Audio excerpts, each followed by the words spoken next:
Hello everyone, welcome back to my channel Easy Learning with Himal. So this is a video for class 12 students and guys मैं आपको आपके Vistas के chapter number 1 के most important 20 MCQs करवाने वाला हूं। तो आज हम करने वाले हैं द थर्ड लेवल चैप्टर के 20 MCQs। So these MCQs will be very helpful for you for your term 1 exams, क्योंकि टर्म 1 एग्जाम्स में बच्चे MCQ आने वाले हैं। तो मैंने आपको आपकी फ्लेमिंगो बुक के तो सारे चैप्टर्स के MCQs करवा दिए थे, अब मैं आपको विस्टास के भी एक एक करके सारे चैप्टर्स के MCQs करवा दूंगा। तो गाइज मैंने literature, writing section, reading section सब कुछ कंप्लीट कर दिया है क्लास 12 आप लोगों के लिए। तो आप डिस्क्रिप्शन बॉक्स में जाके क्लास 12 इंग्लिश की प्लेलिस्ट चेक कर सकते हैं, वहां से आप अपना सारा टर्म 1 प्रिपेयर कर सकते हैं, चाहे राइटिंग सेक्शन के MCQs हैं, चाहे केस बेस्ड फैक्चुअल पैसेज के MCQs हैं। ओके, तो ये वीडियो स्टार्ट करते हैं। एंड उससे पहले गाइज मैं एक चीज देख रहा था कि काफी लोग मुझे मेल्स भेज रहे हैं, काफी लोग मुझे मैसेज कर रहे हैं कि सर टर्म 1 का पैटर्न एकदम से न्यू है, पहली बार ऐसा MCQ वाला पैटर्न बोर्ड एग्जाम्स में आया है। तो हमें ये नहीं पता चल रहा कि कैसे क्वेश्चंस आएंगे, या हमारे पास कुछ मॉक टेस्ट नहीं है, सैंपल पेपर भी सिर्फ CBSE ने एक ही रिलीज किया है। तो उसके लिए मैंने सोचा आपके लिए एक बहुत ही अमेजिंग आपको एक सोल्यूशन बताता हूँ, ठीक है, जिससे आप फ्री मॉक टेस्ट और सैंपल पेपर घर बैठे प्रैक्टिस कर सकते हो। सो गाइस सबसे इजी तरीका इसका क्या है कि आप अनअकैडमी इमर्ज में एनरोल कर सकते हो। पहले मैं आपको बता देता हूं अनअकैडमी इमर्ज क्या है। ये बच्चे फ्री मॉक टेस्ट हैं जो हर सैटरडे संडे होते हैं, एवरी सैटरडे संडे, ठीक है। और ये जो मॉक टेस्ट होते हैं बच्चे एग्जैक्टली 90 मिनट्स के होते हैं। 90 मिनट्स जैसे आपका टर्म 1 का एग्जाम आएगा, और आपको घर बैठे देना हुआ है इसको मॉक टेस्ट को, ठीक है, घर बैठ के आराम से देना है। जब आप इसमें एनरोल कर लोगे तो आपको अपनी रजिस्टर्ड ईमेल आईडी और फोन नंबर पे टेस्ट का लिंक आ जाता है। आप घर पे बैठ के टेस्ट दे सकते हो, और टेस्ट के बाद आपको एक डिटेल परफॉर्मेंस रिपोर्ट भी मिल जाती है। आपको एक एक क्वेश्चन का वीडियो सोल्यूशन भी मिलता है फ्री ऑफ कॉस्ट, और उसके साथ साथ बच्चे आप अपनी ऑल इंडिया रैंक भी चेक कर सकते हो। फॉर एग्जाम्पल 5000 बच्चों ने एनरोल किया तो आपको पता चल जाता है 5000 में आप कहाँ पे स्टैंड करते हो। तो ये बहुत ईजी रहेगा आपके लिए टर्म 1 के लिए प्रिपेयर करने के लिए। जो नेक्स्ट शेड्यूल है बच्चे वो है 23, 24, 25, 26 को। ये मैं आपको अपकमिंग इमर्ज के बारे में बता रहा हूं। और अगर मैं क्लास 12 की बच्चे बात करूं तो कॉमर्स और साइंस दोनों का है ये, ठीक है। कॉमर्स की अगर आप स्टूडेंट्स हो, साइंस के अगर आप स्टूडेंट्स हो, तो आप इन सारे सब्जेक्ट्स का टेस्ट दे सकते हो 5 to 6:30 PM। तो आपको क्या करना है बच्चे, डिस्क्रिप्शन बॉक्स में जाके अभी इसके लिए एनरोल करना है। एनरोलमेंट टोटली फ्री है, सिर्फ आपको एक अनलॉक कोड चाहिए होगा। तो ये जो मैंने HS19 कोड लिखा हुआ है, ये वाला कोड पुट करके आप इसमें एनरोल कर देना। चलिए अब हम ऐसा करते हैं बच्चे, थर्ड लेवल के टॉप 20 MCQs करते हैं। तो अगर आपको भी साथ साथ MCQs करने तो आप कर सकते हो वीडियो पॉज कर करके, और फिर आप मुझे एंड में बताना कमेंट सेक्शन में आपके 20 में से कितने मार्क्स आते हैं। पहला क्वेश्चन है, who is the writer of the story the third level. तो बच्चे चाहे कुछ भी हो जाए, ऑथर का नाम याद करके चले जाना, नहीं तो 1 मार्क आपका चला जाएगा। सो जैक फिनी ऑथर है थर्ड लेवल के। आगे बढ़ते हैं, who is the central character of the story. तो किस पे पूरी स्टोरी बेस्ड है, फ्रांस पे, चार्ली पे, रॉजर पे, साहिब पे। सो यू ऑल नो बच्चे पूरी की पूरी स्टोरी आपकी चार्ली पे बेस्ड है। अगला, what happened when Charlie reach once he got into a mile long tunnel. तो आपने स्टोरी में पढ़ा होगा कि बीच में चार्ली क्या करता है, एक लंबे से टनल में चला जाता है। उसके बाद क्या होता है, जब वो टनल खत्म होता है वो कहां पे पहुंचता है, ये क्वेश्चन में पूछा गया। He reached a park, he remained there, he came up in the lobby of a hotel, he reached a school. तो अगर बच्चे आपने एक क्वेश्चन ये चैप्टर ध्यान से पढ़ा होगा तो आपको याद आ जाएगा वो कहां पहुंचता है बच्चे, एक होटल के एक लॉबी में पहुंच जाता है। तो इसका आंसर क्या है, सी। अगर आपको इस चैप्टर की लाइन बाय लाइन एक्सप्लेनेशन देखनी है तो मैं इस चैप्टर की लाइन बाय लाइन एक्सप्लेनेशन का भी लिंक डिस्क्रिप्शन बॉक्स में डाल दूंगा, जिसमें मैंने पूरा चैप्टर एक्सप्लेन किया हुआ है, ठीक है। अगर आपने चैप्टर नहीं पढ़ा है तो आपको लिंक मिल जाएगा। बाकी जो मेरी प्ले लिस्ट है उसमें तो आपको सारी वीडियोस मिलेंगी, उसका लिंक भी डिस्क्रिप्शन बॉक्स में। आगे बढ़ेंगे बच्चे, what happens when Charlie is in a hurry to catch the train? He misses the train, he reaches the third level, he reaches heaven, he reaches a village। तो आपको पता है जब वो जल्दी में होता है ट्रेन पकड़ने के लिए तो कहां पहुंच जाता है, वो थर्ड लेवल पे पहुंच जाता है।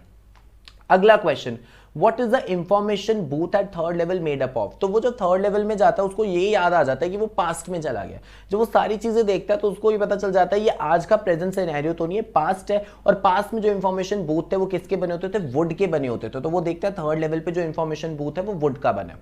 अगला, what does Charlie realise when he finds everyone wearing old fashion clothes. तो जब वो वहां पे पहुंचता है देखते सबने पुराने जमाने के कपड़े पहने हुए हैं, तो वो क्या रियलाइज करता है, people are old fashion, they are actors, he reach the past और नन। तो उसको रियलाइज हो जाता है बच्चे कि वो कहां पे है, वो पास्ट में है। अगला question, how does Charlie make sure he reach the past. But उसको कंफर्म कैसे होता है कि वो पास्ट में पहुंचा है। अब ये आपसे पूछा गया है, he sees the sign board, He asks a passenger, the policeman tells him he sees the date on the current newspaper. तो स्टोरी में अगर आपने पढ़ा होगा बच्चे तो वो ध्यान से न्यूज़पेपर पे डेट देखते हैं जो पास्ट की डेट होती है, तो इसका आंसर है D. Next, when Charlie know that he has slipped into the past, where does he want to go? तो जब चार्ली को रियलाइज होता है कि वो पास्ट में जा चुका है तो उसको कहाँ जाने का मन होता है? शिकागो, आइसलैंड, न्यूयॉर्क या गैलिसबर्ग, इलिनॉइस. तो आपको पता है ही wants to go to Galesburg क्योंकि वहीं पे उसने अपना बचपन बिताया होता है. अगला क्वेश्चन इसी पे बेस्ड है. When did Charlie live in Galesburg? कब रहता था? जब उसका चाइल्डहुड था. तो वो अपने बचपन के दिनों में वहां रहता था और ये वापस से वो पास्ट में जाना चाहता था क्योंकि उसको पास्ट के जो दिन थे वो बहुत अच्छे लगते थे.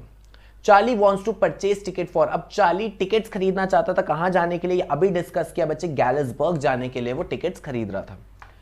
To whom does Charlie talk about the third level? अब चार्ली किससे बात करता है थर्ड लेवल के बारे में? A policeman, his psychiatrist friend, Sam Weiner या बोथ बीएनसी. तो बात तो वो साइकेट्रिस्ट फ्रेंड से करता है बट उसी का नाम सैम वीनर है, तो इसीलिए आंसर क्या होगा? बोथ बीएनसी, क्योंकि सैम वीनर ही उसका साइकेट्रिस्ट फ्रेंड है.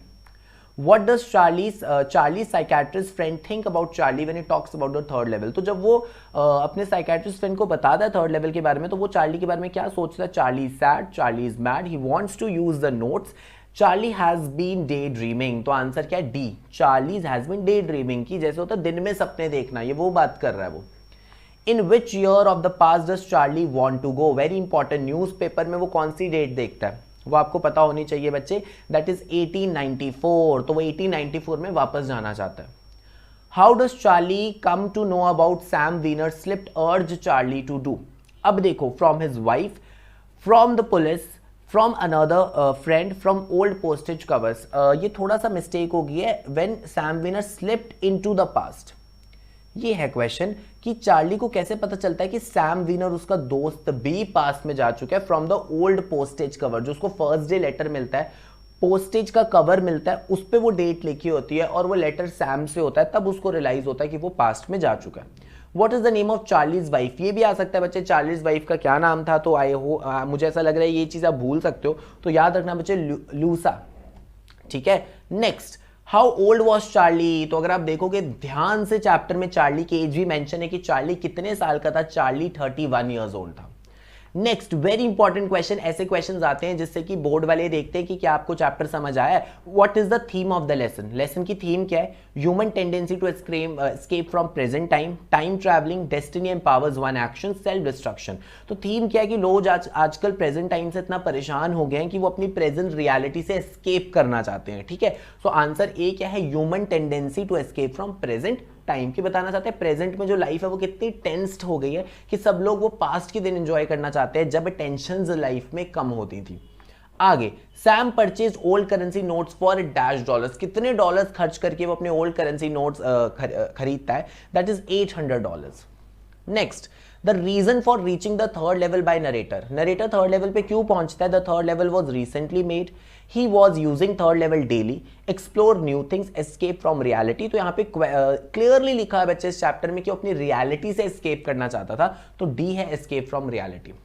What did Charlie found in his stamp collection? Stamp collection में उसको क्या मिलता है? Medicine, news letter, old letter, first day cover, और उसको क्या मिलता है बच्चे? First day cover. और उस पर क्या लिखा होता है? डेट लिखा होता है. और वो लेटर कहां से होता है? That is letter from Sam. So that was all about बच्चे टुडेज वीडियो. हमने मोस्ट इंपॉर्टेंट 20 MCQs कर दिया. और अगर आपको इसी तरीके से बाकी चैप्टर्स के भी MCQs चाहिए तो मुझे डिस्क्रिप्शन बॉक्स में मुझे कमेंट सेक्शन में आप बता सकते हो. ठीक है. But I will keep on uploading videos for you guys. और अगर आपको वीडियो पसंद आ गई तो जल्दी से लाइक कर दो.